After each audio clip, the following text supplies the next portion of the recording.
All right, so I am pissed off, and here's why. I am so sick of coming up on free public lands, whether it's Bureau of Land Management or National Forest, and seeing this nonsense. Someone that looks like the previous camper has taken a hatchet to this beautiful tree, and look what they've done to it. This is fresh. This was recently done. Look at the sap that's trying to heal the tree. This tree is not going to die because these pines have this sap that'll come out and try to heal themselves. But is this ridiculous? What kind of sorry excuse for a person comes up and chops on a tree for the fun of it? Look what they've done to this tree. And this is not the only one. Look at this. See, this tells me that a low-life scumbag has been here. Look what they did to this tree. Now, this one might die. They got deep into this one. The sap is fresh. The markings are fresh. Oh, I wish I could have caught them doing it. You know, I have gotten mad on YouTube maybe twice. And it's always the same thing. It's either trash or I guess this is considered vandalism. So let me calm down here to show you the campsite. So I just rolled into Butte, Montana. I found some BLM land. I'm only about 2 or 3 miles from the interstate. I guess that's Interstate 90. And it's just right off this spur road. I usually will not camp this close to a road because of the dust. But there's only been 2 vehicles come by since I've been here. There is a family camping up here in a travel trailer. Very nice, pleasant people. There is a lady camping down the road here. And she's in a van just like mine. When I pulled up, I asked her, I said, hey, is there any other spots available around here? And she said, well, I haven't been up this road. So I came on up here. And as soon as I pulled up, the spot was open. I was so happy. I thought, well, this would be a good place to crash for the night because, you know, I'm on my way to Yellowstone and then down into Utah. But, you know, now I'm thinking I might stay here about 3 nights. I'm partially set up here. I'm not really pulling out my shade tarp. I don't really need it. I've got all these beautiful trees. If they live after some a-hole did this nonsense, this is crazy. And the trash is not so bad. That's my other pet peeve. There's a beer can there, paint can, spark plugs, beer can, assortment of cans. I can pick this up. This is not so bad. But this, let me calm down here. Let me just compose myself. This is ridiculous. All right, I need a moment. I'll be right back. Okay, Maddie, calm down. Compose yourself. Take a deep breath. Enjoy the beautiful sunset. Look at this place. This is just right outside of beautiful Butte, Montana. There is a lake in that direction, and it looks like that's where all of the crowd has gathered. I have seen a couple of ATVs and dirt bikes come through, so this is a ATV authorized area.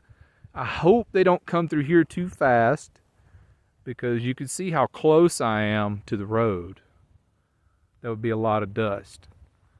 But yeah, I think I might just kind of hang out here for maybe 2 or 3 nights. I rolled up here about 5 p.m. local time. I did a little bit of setup. I got my screens up in my windows.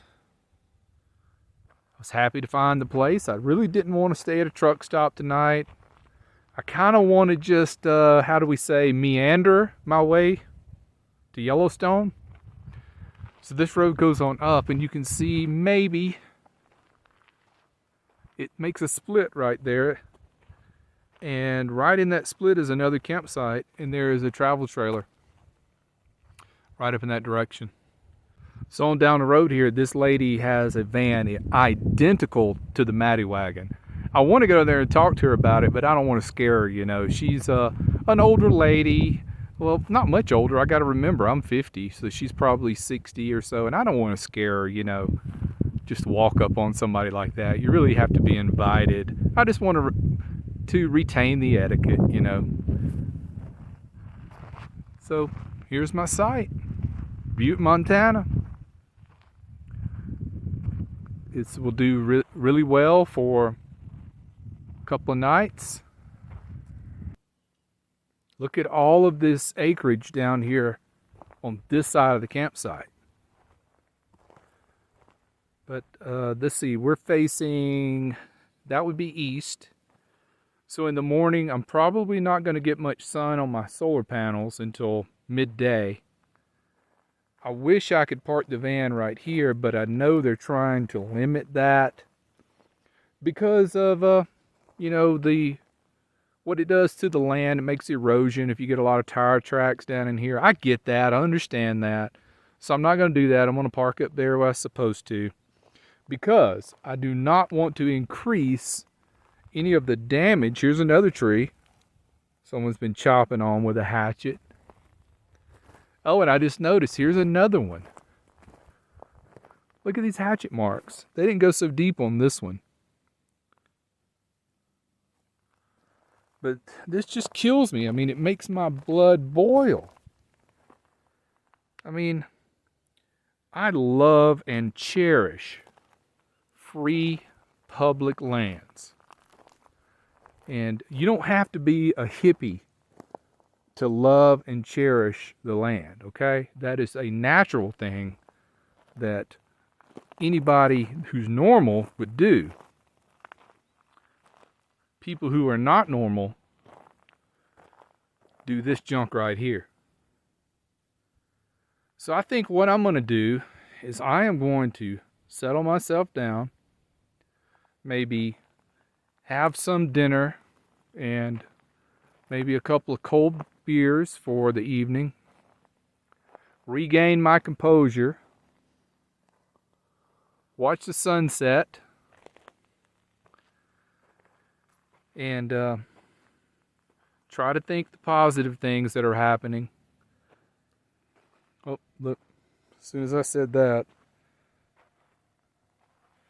there's one of these things. Plastic ties for a 6-pack or whatever. Here's an old piece of tin that someone left behind. This kills me. I cannot believe it. How hard it is. Just throw it in the back of the van and take it to the dumpster. But, I mean, I'll pick all this stuff up before I go because I am not ever going to be like the people who did the damage here before me. There's a shot of my neighbors up there. Right up in the fork of the road, there's a nice little campsite right up there. All right, my friends, I'm going to wrap it up. Until next time, take care, be well, smash the bell.